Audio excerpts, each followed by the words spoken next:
సహవాసం కలిగి జీవించాలి అని చెబుతున్నారు.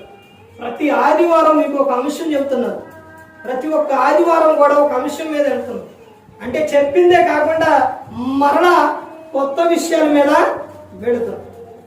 అందుకని ప్రతి ఒక్కరూ కూడా గమనించుకొని సంఘం యొక్క ముఖ్య ఉద్దేశం ఏంటంటే సంఘము దేవుణ్ణి ప్రేమించాలి, సంఘము దేవుణ్ణి మహిమపరచాలి, సంఘము దేవుని గుణాతిశయములను ప్రచురం చేయాలి, సంఘము సువార్తను ప్రకటించాలి, సంఘములో యేసు క్రీస్తును విశ్వసించిన వారికి బాప్తిస్మం ఇవ్వాలి, సంఘము విశ్వాసులకు వాక్యము బోధించాలి.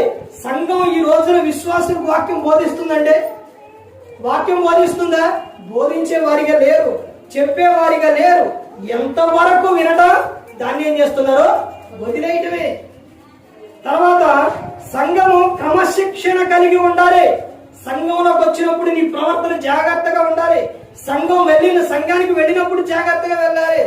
అంటే నువ్వు ఫలానా సమయం ప్రార్థన సమయం, ఈ సేవకుడు ఈ సమయం పెట్టాడు అని అంటే నువ్వు ఆ సమయానికి ఏం చేయాలి?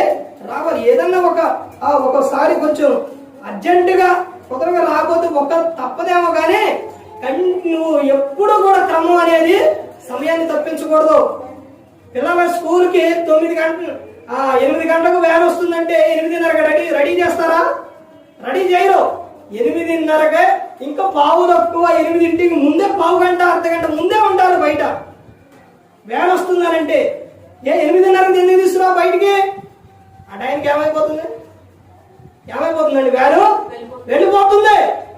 కానీ ఆరాధన 10 గంటల కన్నా 9 గంటల కన్నా ఎన్ని గంటలకు వచ్చేది? ఈ రోజున ప్రతి ఒక్క చాట కూడా పాటలేగా అయిపోయిన తర్వాత వెళదాం, వాక్యం చెప్పేటప్పుడు వెళ్దాం. ప్రతి ఒక్క చాట జరుగుతున్న విషయం ఇదే ఎక్కువగా. ఏది నీకుందా క్రమశిక్షణ?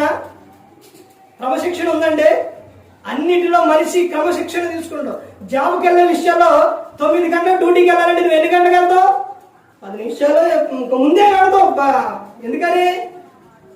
అక్కడికి వెళ్ళి ఏం చేయాలి? మనం లేకపోతే సంతకం సైన్ చేయాలి.